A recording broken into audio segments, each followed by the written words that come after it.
The subcommittee will come to order. Welcome to the Ways and Means Oversight Subcommittee Member Day hearing on legislation to improve tax administration. Today's a unique opportunity for us to hear from colleagues about their legislative ideas and priorities related to reforming the IRS. Tax administration's an issue that I've been familiar with for my entire professional life.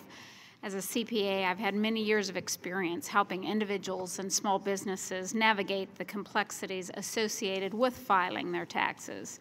I know the relationship between the IRS and taxpayers can be strained, particularly as taxpayers strive to understand their tax liability and the IRS struggles to communicate and provide help. I'm looking forward to exploring ways to restore the relationship between taxpayers and the IRS and help the agency better understand and administer the tax code.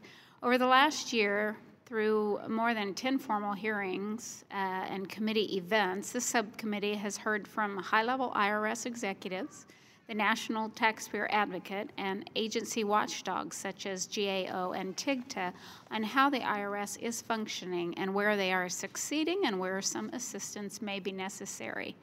We've also heard from practitioners, public interest groups, small businesses, and individuals about the challenges they face with the IRS. One of the challenges I would like to highlight today is this dispute resolution process at the IRS. This is an administrative process where the agency seeks to resolve controversies without litigation. If a taxpayer disagrees with an IRS decision or assessment, Congress determined that a review by an independent IRS employee should be available.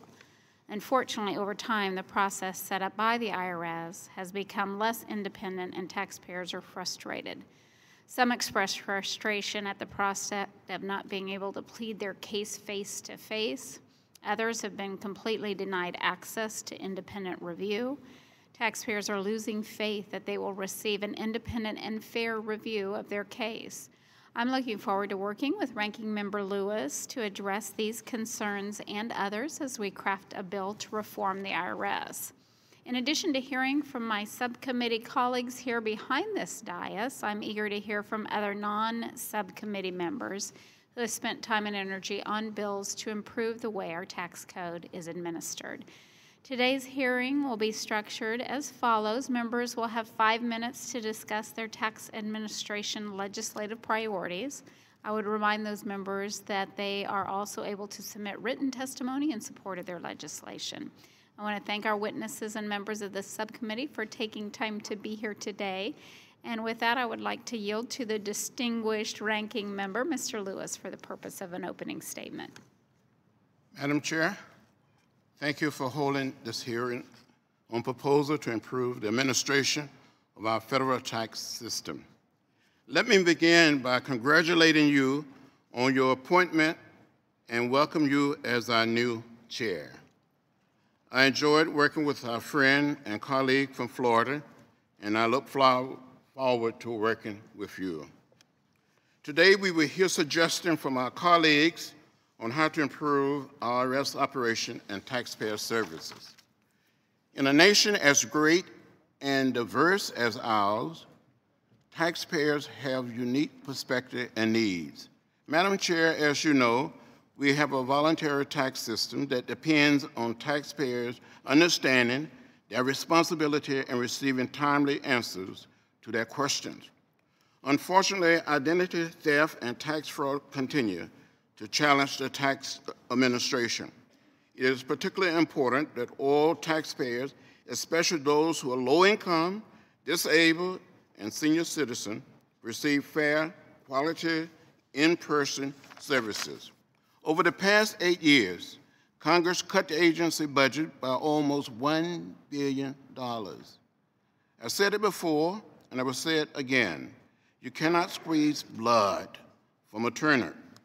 We all know that the agency is in desperate need for more funding and staff.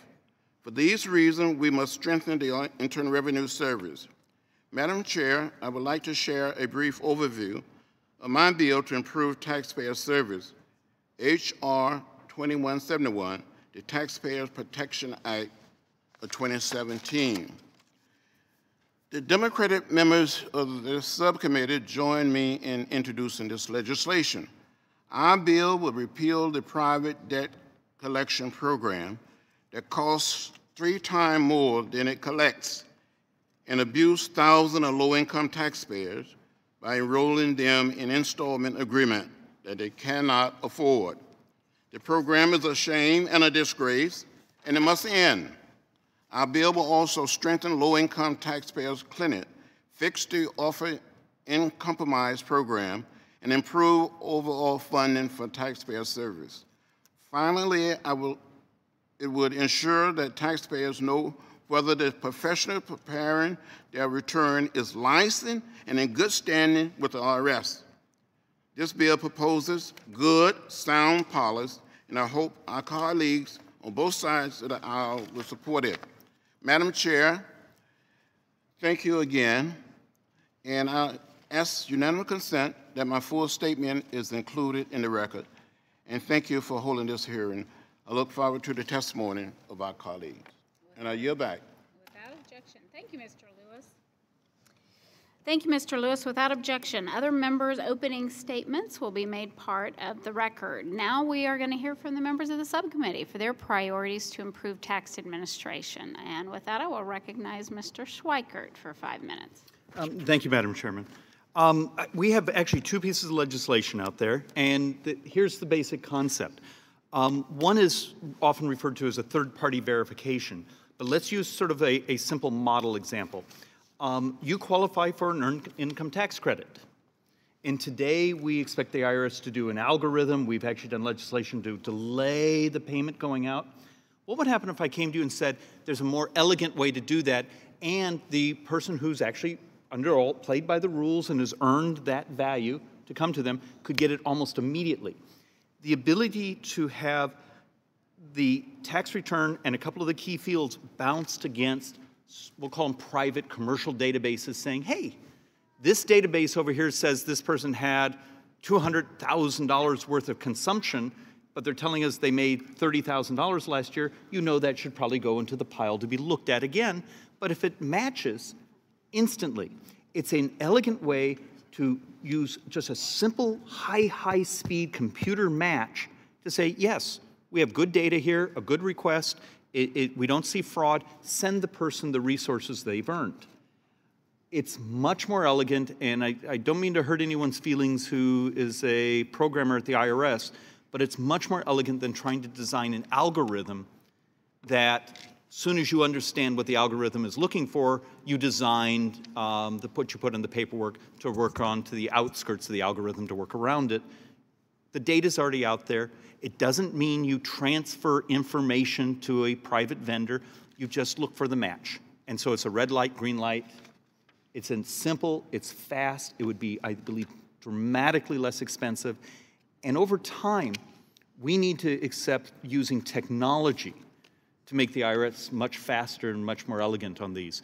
The second one I want to share with you is, how many of you have ever gotten a loan?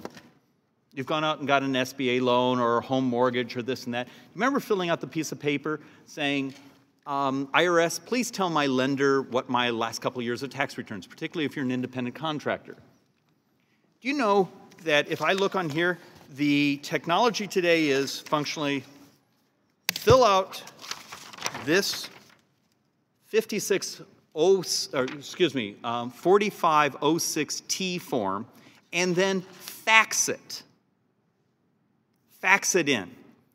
Come on, let's actually sort of reach into this century and just ask for the 4506T, the income verification for our brothers and sisters who are out there getting a loan, that they can use this thing called the internet and technology, fill out the form, turn it in. You know there's plenty of ways to make it much safer than a fax.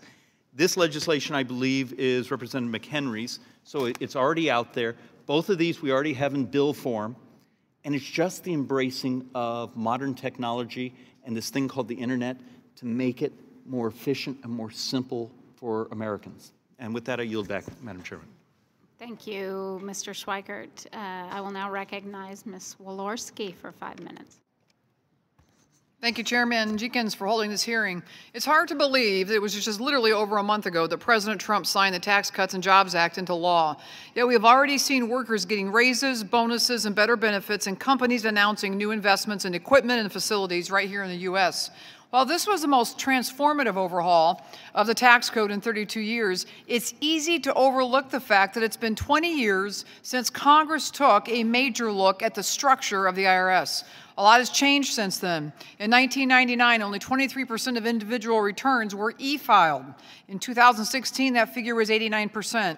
With the growth in e-filing, fraudsters are unfortunately becoming more and more sophisticated in their techniques. And yet the IRS's IT infrastructure is woefully lacking. They still rely on systems from the Kennedy administration. There's a clear, critical, and urgent need for the IRS to fundamentally overhaul its IT systems, but repeated mistakes, big and small, undermine our trust that they'll get it right. Consider this quote from a September 17th TIGTA report. Quote, the IRS suspended the Enterprise Case Management, or ECM project, due to insufficient funding and staffing. In addition, the IRS determined that the software products selected for ECM cannot support an enterprise-wide deployment. To put it more plainly, the IRS brought the wrong product and then didn't have enough money to buy the right one. I'd be pretty upset if my husband took $20 to get gas for the car, but came back and said, honey, I need another 20 because I got a new ice scraper instead. Also, we need to call a tow truck because I ran out of gas. Unfortunately, this isn't the only failed acquisition. The IRS wasted $12 million on an email system that, as it turned out, could not use. According to TIGTA, again, they bought it, quote, without first determining project infrastructure needs, integration requirements, business requirements, and whether the subscriptions were technologically feasible. But considering the wasted staff time and rebidding the contract, you're actually talking about a mistake that costs well over $12 million. The staff time and taxpayer dollars could have been devoted to other critical IT projects. The IRS is run by human beings, and human beings make mistakes. But when a mistake happens, we need to ensure that there is accountability and that procedures are followed to prevent it from happening again. The IRS would also benefit from a better strategic vision and long-term planning. Back in 2009, the agency embarked on the Return Review Program, or RRP, a new fraud detection program to replace legacy systems. It came in years behind schedule and hundreds of millions of dollars over budget. The RRP is a long saga, but I want to highlight one episode in particular. The IRS put the project into a, quote, strategic pause in 2014. They cited many reasons, but here's a sampling.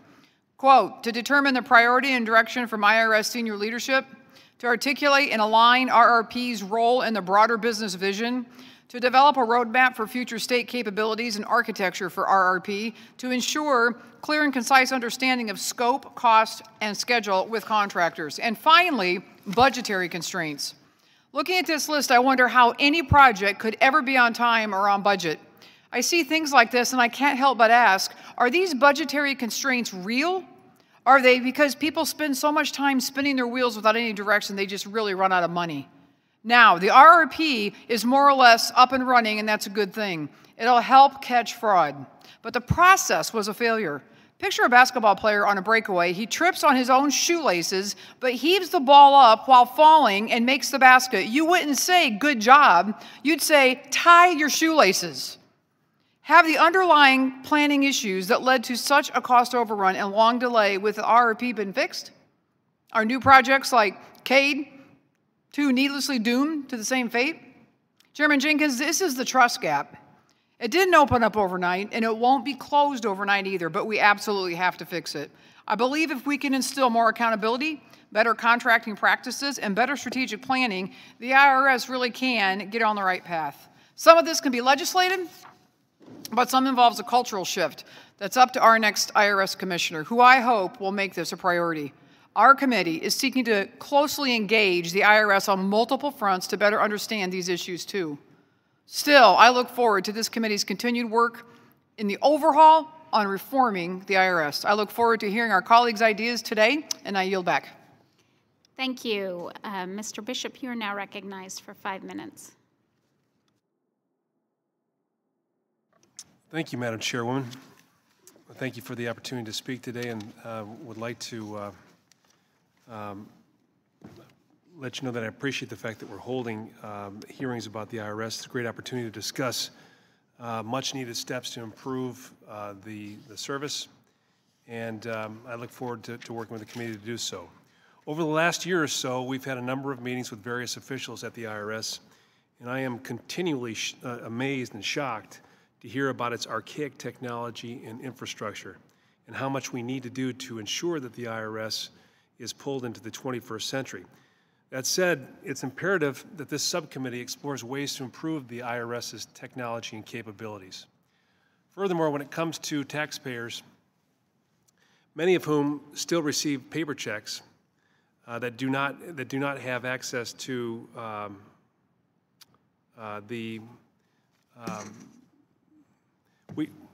pardon me a second. Pardon me. Let me rewind a little bit here. I want to. We talked about the IRS and its capabilities. I want to begin with my ongoing suggestion that we need to do whatever we can to address refunds.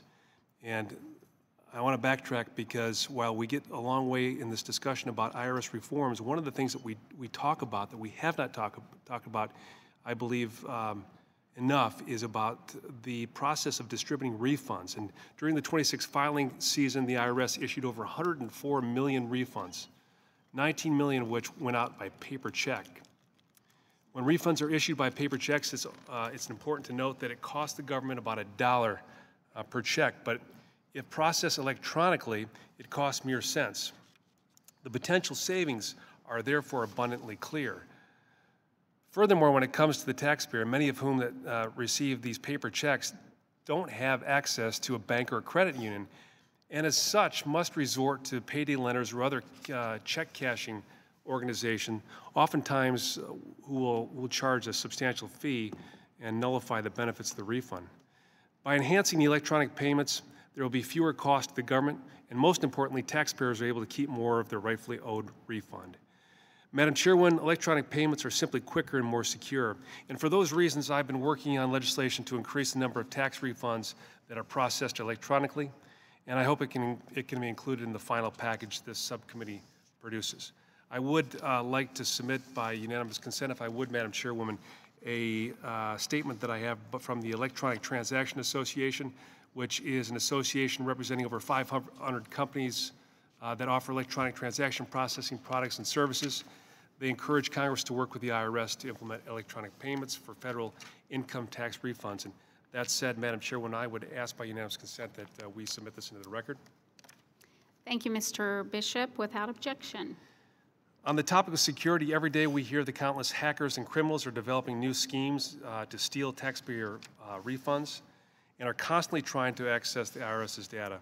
In an effort to combat bad actors and collaborate and share best practices to fight off emerging threats, the IRS formed the IRS Security Summit, which is a partnership of the IRS, state revenue agencies, and the private industry. By all accounts, the summit has been beneficial for the parties involved, and I think we should explore more ways as Congress can to further assist this effort. In closing, I wholeheartedly agree with everyone in the room that the IRS is in dire need of reform. We've had plenty of bipartisan agreement on these issues over the last year, and I think there's a real opportunity to improve the IRS for the American taxpayers and start bridging the gap, the trust gap. Thank you very much, and I yield back. Thank you, Mr. Reed. You are recognized for 5 minutes. Thank you, Madam Chair, and I appreciate the opportunity to have the discussion today from our colleagues in regards to ways to improve the IRS. And I was listening to my good friend from Indiana, Ms. Orlarski, talking about the status of the computer programming, if you would, in the IRS. And I remember fondly the conversation I had with a prior IRS commissioner about the discussion in regards to Fortran being the computer code that is utilized in some areas of the IRS in regards to its computer programming situation. And for those that may not know what Fortran is, because I look around this room and I see many folks in this hearing room today that were probably born 20 years after the creation of Fortran, is a 1950s, 60s computer programming system that is so antiquated, my understanding in the conversations with the former IRS commissioner, that it is very difficult to even fix that computer code because no one knows what it is. They've all retired or gone to the great beyond. So this is an area that hopefully with technology, as my good friend from Arizona had mentioned, can be improved upon in regards to providing better services to our constituents and to the American public. But I wanted to focus in particular, Madam Chair, on improvements in the IRS that I truly do believe need to occur in regards to serving populations in rural communities, such as yours in Kansas, Ms. Jenkins.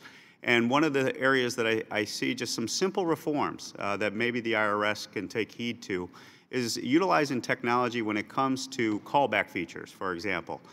When folks call a service organization today, often they'll hear a recorded message saying, if you would like a callback, we can provide a callback to you at the phone number that you enter into the program. That is a simple relief reform that would go so far to help the needs of taxpayers across the country, especially in rural communities.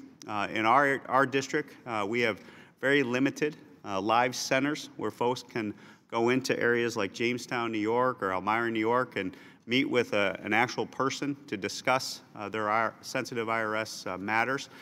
Using these types of phone services that accommodate the interests of our constituents. You know, many are working families, many are working mothers, working fathers that have difficulty trying to travel. Our district, from point to point across the district, is about a 5-hour drive, to be perfectly honest with you. It's very difficult to get to these centers and to have a conversation in regards to the issues before the IRS. So doing things such as that callback feature, I think, is a simple reform that they could implement. I also like the concept that's being discussed in regards to a year-round call center. I know the IRS, from information we have received, has kind of a off-season, on-season type of resource allocation. If we could maybe provide those resources in a year-round basis, many of the issues, especially as we go through tax reform, that many of the taxpayers deal with, can be headed off and have access to information sooner rather than waiting potentially for an on-season staffing level that allows them to talk to real people. And then finally, Madam Chair, you know, I think it would be appropriate on these issues in regards to the IRS that maybe we have a dedicated line to people like yourselves who are CPAs, enrolled agents, and then therefore maybe their more technical advanced questions get the resources immediately responded to by staffing sophistication on the other end of the phone that can address those inquiries, as opposed to folks that may just have some basic questions and information requests that they could potentially get through a direct line. Maybe this would allocate the phone system so that you're not on hold for a significant amount of time. You're actually getting to the resource from the IRS in a timely fashion at the level that maybe your question or inquiry deserves the matching of that resource on the other end of the phone line. So for those simple reforms, I'd advocate for the continuation of this hearing, and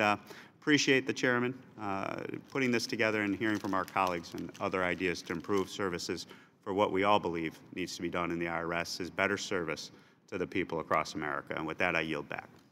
Thank you, Mr. Reed. Mr. LaHood, you're recognized for 5 minutes. Thank you, Chairwoman Jenkins, for holding this subcommittee hearing today, and to my colleagues for their advocacy and testimony on this important topic. Ensuring an efficient, accountable, and transparent IRS is key to restoring the relationship between taxpayers and the agency, as well as an effective implementation of the tax code.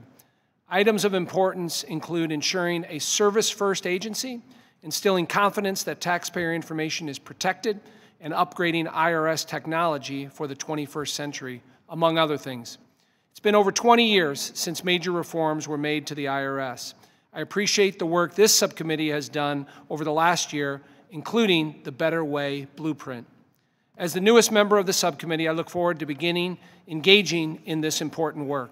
First, I would like to mention a bill that I am a co-sponsor of, H.R. 3641, the Free File Permanence Act of 2017. This legislation was introduced by my colleague from Illinois, Chairman of the Health Subcommittee, Peter Roskam. If enacted, this legislation would make permanent the IRS Free File Program, I've held a number of information seminars throughout my district on this subject, and people understand how important it is. This program is a public-private partnership between the IRS and tax software companies and state departments of revenue that enables low-income and underserved individuals to choose between the best tax preparation products to prepare and electronically file their federal return for free. This actually saves the federal government money in the process, ensuring taxpayers have access to the tools and resources they need to simplify the tax process. This is important and a major part of H.R. 1, which was just signed into law. Second, I would like to raise a different issue that I am working on to address through my own legislation. Currently, by law, the IRS Taxpayer Advocate Service can issue taxpayer assistant order for specific case issues. While authorized by the Commissioner, the IRS Taxpayer Advocate Service does not have the same codified authority to issue taxpayer assistance directives for systemic issues. Ensuring that the IRS Commissioner is responsive in a timely and substantive way to both types of requests is important to assure that areas for improvement within the agency are recognized and addressed. In the event that the IRS Commissioner does not respond, it is worth considering what else can be done to ensure that the taxpayer's issue is fully reviewed and acknowledged. I look forward to continuing to find the best way to fix this situation and hope to have bipartisan support on this legislation. With that, Chairwoman Jenkins, I yield back my time. Thank you.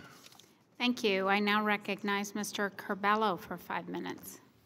Thank you, Madam Chairman, and congratulations on your new role. I'm thrilled that we will be working together under your leadership to reform, modernize, and revamp the IRS, and I know that the members on both sides of the aisle will have plenty to contribute to this process. I want to take the opportunity today to discuss critical legislation I introduced with Representative Danny Davis of Illinois, and which is very fitting given what we're discussing today. Our bill, the Volunteer Income Tax Assistance Permanence Act of 2017, would permanently authorize the Internal Revenue Service to administer the Volunteer Income Tax Assistant Matching Grant Program. With the VITA program, the federal government partners with the local community to provide free tax preparation services for individuals with an annual income of less than $54,000 and those with limited proficiency in English. The program is specifically targeted to ensure taxpayers have access to services where they can confidently file returns without fear of being scammed by fraudulent preparers. Tax return preparer fraud consistently ranks among the IRS's dirty dozen tax scams, and we know this problem all too well in South Florida. Filing a tax return is enough of a headache without the added fear of being scammed. The VITA program helps insulate the most vulnerable populations from this threat. The legislation also ensures that VITA grant recipients maintain strong records of accuracy that will save taxpayers money. The program already boasts a 94% accuracy rating, even including returns with a complicated earned income tax credit. When taxpayers use VITA services to file their returns, they can rest assured knowing that their returns will be filed accurately and without the threat of fraud. The success of the VITA program is evident in its growth. The number of tax returns prepared by the VITA program was 3.8 million in the 2016 tax filing season, up 100% from the number of returns prepared in the 2014 season. This program is critical to the residents of South Florida that I'm honored to represent, where tax fraud and abuse of low-income filers is rampant, especially among immigrant communities. According to Branches, a participant in the VITA program in Miami-Dade County, approximately 60% of residents qualify for assistance. In 2016, Branches helped residents file 9,845 tax returns at no cost and secure $11.5 million in refunds. I look forward to visiting a VITA center operated by the United Way in South Florida in the very near future. Funding for this essential service has received bipartisan support under both Republican and Democratic administrations. The House and Senate Appropriations Committees have continued to include strong funding for taxpayer services like VITA, regardless of which party is in the majority. The VITA Permanency Act would provide the longevity this program needs because it benefits so many. H.R. 2901 already has the support of 38 bipartisan members, including 13 members of this committee. I urge my colleagues to join us in supporting the VITA program, which has a proven track record of success in assisting the most vulnerable in our communities. Thank you very much, Madam Chair, and I yield back. Thank you, Mr. Cabello. I'd like to recognize the ranking member for a few statements. Well, thank you very much, Madam Chair. I just want to recognize Mr. LaHood. Did he walk out? He did. He did. Well, tell him I just wanted to observe that he's becoming a member of the committee and to welcome him. I enjoyed working with his father over the years when he was a member of the Congress. Very nice. Thank you. We're now joined by non-subcommittee members who have some legislative ideas. We're going to just move right down the line. We've got the Honorable Representative Smith, Roscom, Renacci, and Rice. And with that, we will yield to the Honorable Representative Smith from Missouri for 5 minutes. Thank you, Chairman Jenkins. It is a great honor to be before your committee. The passage of the Tax Cuts and Jobs Act in December created a pro-growth tax code for the American taxpayer. And folks across the nation are starting to see the benefits of the lower rates in their paychecks. Just last week, I visited 3 different employers in southern Missouri who were either handing out bonuses, increasing hourly wages, or strengthening benefits as a result of the new tax code. An important next step following such momentous tax reform is to ensure that the agency tasked with administering the tax code, the IRS, works effectively and efficiently for the American taxpayer.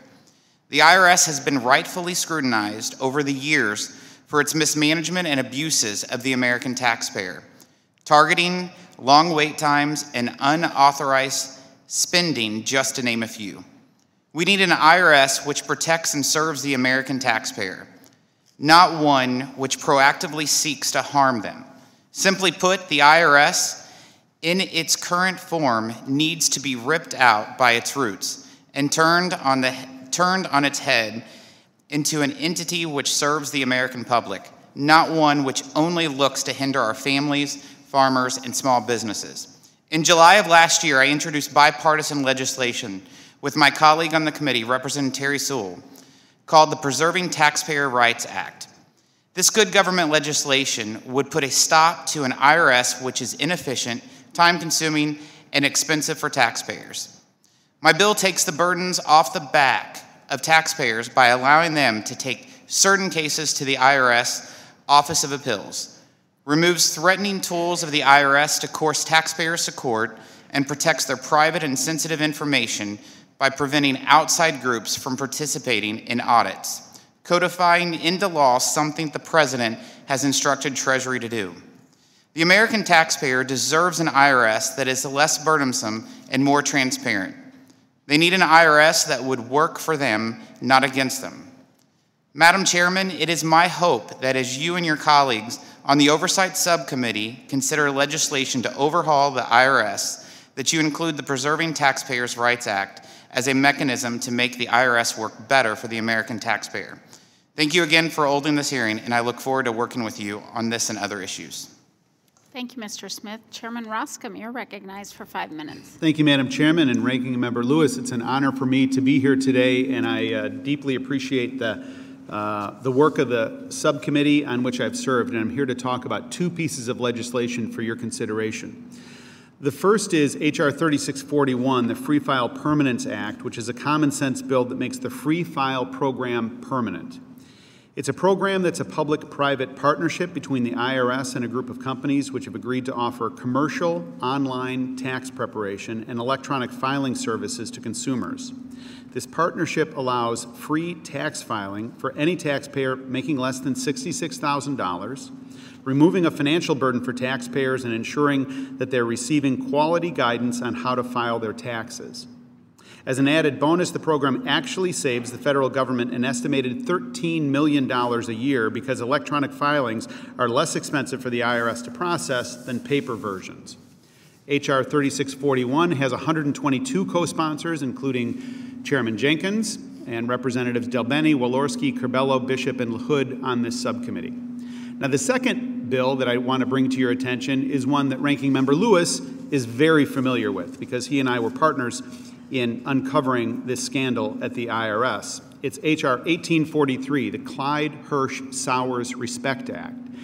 And it was during our time when we were leading the committee together where we uncovered civil asset forfeiture abuse last Congress, and Congressman Crowley is the lead Democrat sponsor on this legislation. Here's what happens in a nutshell. If a person deposits $10,000 or more into a financial institution, that institution is required to submit a currency transaction report to the Treasury Department. Avoiding this reporting requirement by purposefully staying below the $10,000 limit is a federal crime known as structuring. Structuring was made illegal in 1986 to prevent large-scale criminal enterprises, terrorists, money launderers from hiding their money from authorities by consistently depositing just shy of the $10,000 limit. Okay, so far, so good. It makes perfect sense. But when structuring is believed to have occurred, the IRS can use its civil asset forfeiture authority to seize funds in the bank accounts and force the owner of the funds to prove that they were obtained legally. Unfortunately, this very subcommittee uncovered multiple instances where the IRS abused this authority and was stealing legally earned funds solely because the owners ran afoul of structuring laws. In some instances, the rightful owners of the money were told by bank tellers that depositing over $10,000 causes a headache of paperwork for the bank, so they deposited under $10,000 to be considerate of all things. In another instance, a taxpayer deposited under the limit because their insurance policies didn't cover $10,000 in off-premise losses. Finally, some taxpayers deposited under the limit simply because they didn't want their private information sent off to the IRS every time they made a deposit. The Respect Act limits the IRS's civil asset forfeiture authority. It requires that in order to seize funds the IRS believes have been structured to avoid reporting requirements, that the IRS must first show probable cause that those funds are derived from an illegal source or connected to some other criminal activity. Perfect common sense. It also provides important procedural protections, including a post-seizure hearing for people whose assets the IRS has seized within 30 days after the seizure or longer if the asset owner requests an extension. We've just seen too many of these stories about the IRS seizing assets of honest, law-abiding taxpayers, and codifying these protections is something that I think should be included in any tax administration bill. The Respect Act passed the Ways and Means Committee unanimously, which means that everybody supported it except the newly arrived Mr. LaHood from Illinois, and we got him when he voted for it on the House floor. It overwhelmingly passed the House. I urge both of these bills' consideration, and I thank you, Madam Chairman, for the opportunity, and for the Ranking Member, Mr. Lewis, for your work in particular on the Respect Act. I yield back. Thank you. Thank you. Mr. Renacci, you're recognized for 5 minutes. Thank you, Madam Chairwoman and Ranking Member Lewis. I want to thank you for holding this hearing. I believe that reforming the IRS's ability to administrate our tax code is a critical next step to following the passage of the Tax Cuts and Jobs Act. I'm pleased to discuss two pieces of legislation today that I believe will help the IRS better serve the American people: the Improper Tax Payment Reduction Act of 2017 and the Stolen Identity Refund Fraud Prevention Act of 2017. I'll start with the Improper Tax Payment Reduction Act of 2017. This legislation addresses improper payments under the Earned Income Tax Credit, which is also known as EITC. The EITC incentivizes work while providing a refundable tax credit to qualifying taxpayers. Unfortunately, the program is currently riddled with fraud and error. A 2016 report from the Treasury Inspector General estimated that nearly 1 in 4 payments are improper, exceeding $16 billion annually in improper payments. This is unacceptable. It is our responsibility to ensure that our constituents' hard-earned dollars are being properly spent. My legislation seeks to address this issue in 4 ways. First, it clarifies existing law to prevent overstatement of self-employment income. Next, it encourages information verification when there are reporting discrepancies. Then it allows excess credit payments in instances where it's impossible to resolve reporting discrepancies after verification requests. Finally, it captures information vital to fraud prevention long before paying out on the EITC. This is common sense legislation. It passed out of the House on November 16, 2017, in the first vote by the House on the Tax Cuts and Jobs Act, but it was not ultimately included in the final legislation that came out of conference due to inability to meet the reconciliation rules. I look forward to seeing the Improper Tax Payment Reduction Act of 2017 included within the tax administration legislation we're discussing today. The other piece of legislation I want to discuss is the Stolen Identity Refund Prevention Act of 2017. This bill combats tax-related identity theft while also helping victims. Mr. Lewis was a co-sponsor on this legislation. Not too long ago, I was a victim of identity theft. I leveraged this experience to come up with the safeguards to prevent others from going through what I went through. 5 highlights of the legislation include establishing a centralized point of contact at the IRS for victims of identity theft, making it simpler for victims to resolve identity theft tax cases. Number 2, requiring the IRS to notify taxpayers when the IRS discovers unauthorized use of taxpayers' identification information.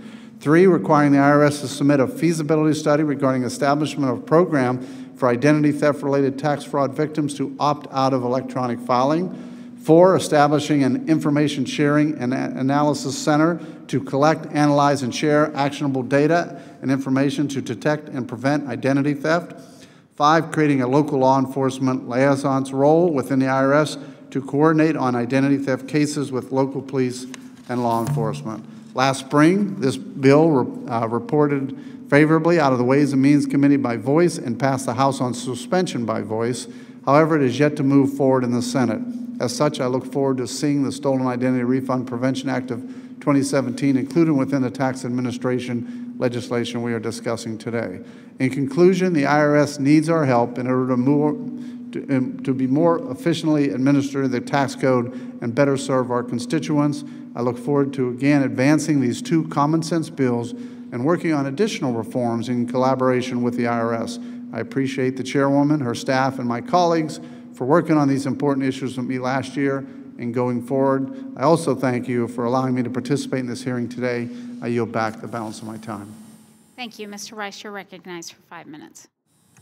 Thank you, Chairman Jenkins, Ranking Member Lewis. Thank you for holding this hearing and giving me the opportunity to discuss my legislative proposals to improve the Internal Revenue Service. We need to make the IRS more customer service oriented, an agency that protects taxpayer rights and fairly and efficiently administers our new tax code. The first legislative proposal I have will help achieve the goal of IRS reform is H.R. 3153, the Electronic Signature Standards Act. This bill, which I introduced in the House on behalf of myself and Representative Ron Kind, would provide a simple, no-cost private sector option for small businesses and individual taxpayers to comply with the requirements of our tax system. The bill would require the IRS to issue guidance establishing uniform standards and procedures for the acceptance of electronic signatures on disclosure authorization and power of attorney forms. Currently, the IRS allows for the use of electronic signatures on an ad hoc basis, accepting electronic signatures on certain forms while prohibiting their use on other forms. This lack of uniform treatment adds an extra layer of confusion for practitioners that are trying to help taxpayers navigate our tax system while limiting filing options for taxpayers that increasingly rely on modern-day advancements such as electronic signatures. The IRS has acknowledged that an e-signature option would reduce unnecessary expenses and time spent obtaining physically signed forms. Yet, the IRS has still not issued uniform guidance for the use of these signatures. Put simply, H.R. 3153 would make the IRS move forward with an additional secure filing option that they already support. I would also like to discuss a proposal for legislation that I plan on introducing in the coming weeks that would provide taxpayers with more certainty and peace of mind when they need it most. This legislation would provide for an automatic 30-day reset of any IRS filing deadline that occurs in the wake of a major disaster declaration for events such as hurricanes or wildfires. Under current law, the Secretary of Treasury and the IRS have discretion to extend filing deadlines for certain forms of taxpayers dealing with the effects of major natural disasters. While the IRS often provides filing deadline relief to the affected taxpayers, it usually takes days or even weeks for the IRS to reach that decision, leaving taxpayers in limbo. When Hurricane Matthew devastated my district in October 2016, I had many constituents contact me concerned with how they were going to file their tax forms, more concerned with how they were going to file their tax forms than with dealing their flooded homes and businesses. The past few months serve as a reminder that in times of extreme need that occur in the aftermath of natural disasters, the last thing the American should be worried about is whether the IRS might fine them for missing a filing deadline. Ultimately, this proposal would ensure the IRS works for the American taxpayer when they need it most, the exact type of reform we need as we consider how to bring the agency into the 21st century. I look forward to working with you and this committee to achieve common sense, taxpayer-friendly reform of the IRS. Thank you, and I yield back. Thank you. I want to thank all our colleagues that joined us today. We are going to take a recess and go vote, and we will reconvene immediately following the last vote.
1, 2, 3, 4, 5, 6, 7, 8.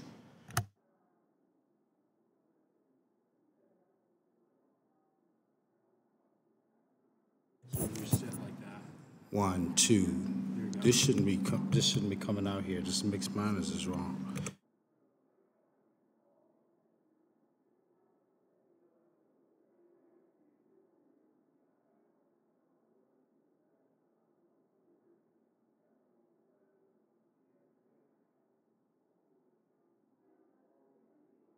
Now this one here.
One, two, three. It's the same thing.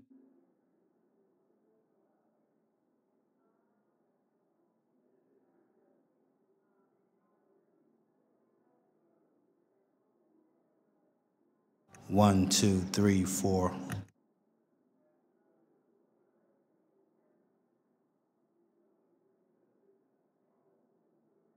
One, two, three, 4, 5, 6. 1, 2, 1, 2. So this one sounds like it's supposed to. It's not coming back out of here.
One, two, three, 4. Said this one's bad too.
1, 2. You hear that?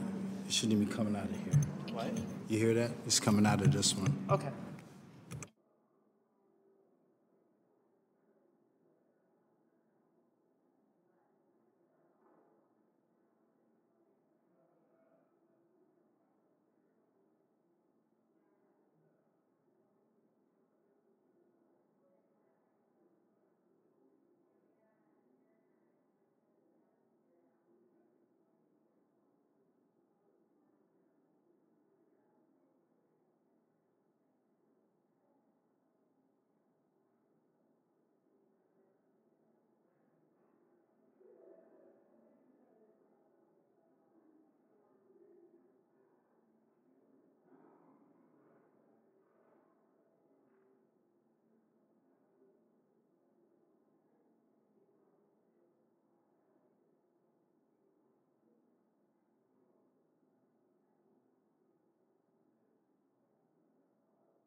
The subcommittee will come to order. I welcome everyone back to the Ways and Means Oversight Subcommittee Member Day hearing on legislation to improve tax administration.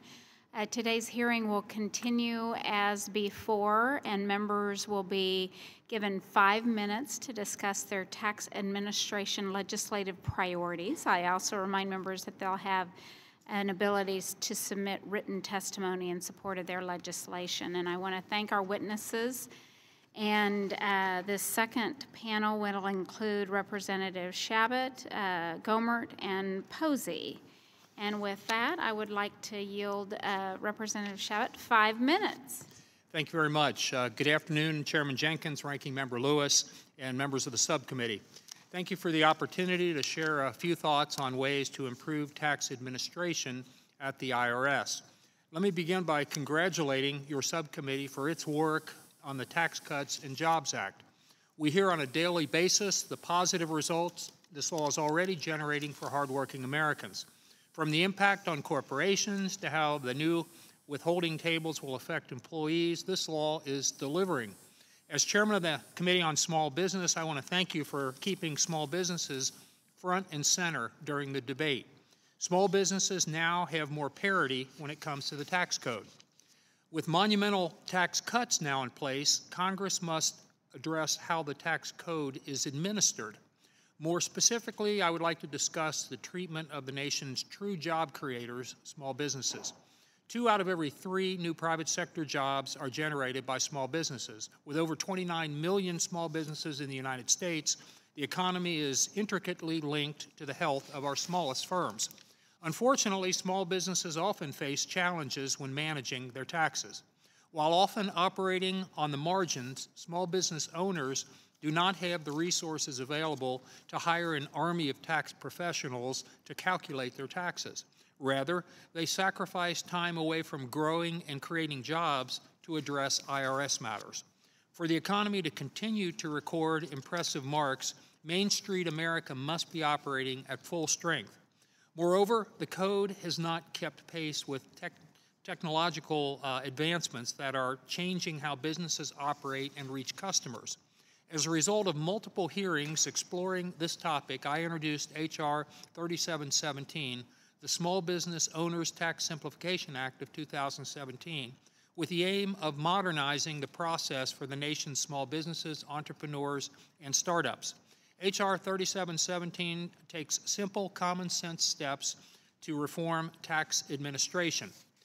For example, H.R. 3717 realigns estimated tax payment deadlines, which cause confusion because they currently do not fall when calendar quarters actually conclude. To bring further clarity, H.R. 3717 aligns the tax filing thresholds of the Form 1099 Miscellaneous and the Form 1099-K. Next, the legislation requires the Secretary of the Treasury to set standards for accepting digital signatures. And when a direct deposit refund is in order, pre-notification testing is also required. To address the pace at which small businesses are pursuing the sharing economy, where they utilize technology and web-based applications to reach customers, we examined the important decisions small businesses make when it comes to independent contractors and worker classifications. Specifically, the legislation allows companies to enter into voluntary withholding agreements and offer voluntary training without impacting classifications. These changes can make a difference. At a hearing that explored this legislation, a witness commented that H.R. 3717, quote, is a necessary first step and would bring about much-needed simplification, unquote. Another witness explained, quote, H.R. 3717 proposes common-sense changes to better meet the needs of the growing number of sharing economy operators and self-employed small business owners, again, close quote. I respectfully ask the committee to take into account these provisions as you address tax administration, and we look forward to continuing to work with you on them. We owe it to the small businesses and entrepreneurs and startups that define our communities and neighborhoods to simplify tax administration. We thank you very much. I think I finished early and yield back, and I'll be happy to answer any questions. Thank you. Mr. Posey, you're recognized for 5 minutes. She said you're up. Thank you, Madam Chair and Ranking Member. Do you want to hit your microphone on?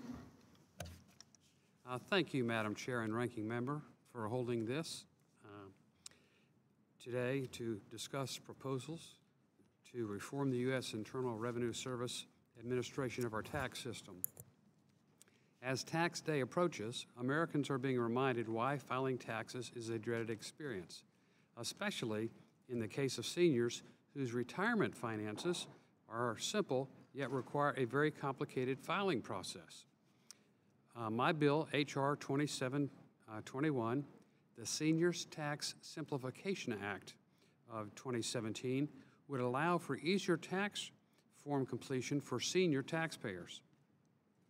The IRS currently prohibits individuals over 65 years old from filing the one-page 1040EZ form, even if they have a simple return and choose not to itemize deductions.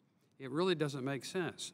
Specifically, the EZ form does not include lines for Social Security or other retirement benefits, as well as interest and capital gains on investments. The Seniors Tax Simplification Act of 2017 will direct the Internal Revenue Service to create a new, basic, easy-to-read form called 1040SR for senior taxpayers earning Social Security, retirement benefits, interest, and capital gains, while extending the common sense convenience to the 1040EZ form. The Seniors Tax Simplification Act of 2017 has recently been endorsed by the American Association of Retired Persons and the 60 Plus Association. I'd like to ask unanimous consent to include in the record a January 24th letter of support from AARP and a January 9th letter of support from the 60 Plus Association for the Seniors Tax Simplification Act of 2017. Thank you. Again, I thank you for the opportunity to testify today. The Seniors Tax Simplification Act is a simple solution, common sense, which would provide a measure of relief for our senior citizens who deserve a tax filing option that is fair and simpler than allowed under current law. I know you all want to do something for our seniors too. I look forward to working with the committee to modernize our tax administration policies. Thank you again, and I yield back. Thank you. I want to thank all our colleagues who came before us today, those on the committee and those off the committee. And with that, I see our final witness, Mr. Gilmert. You are recognized for 5 minutes.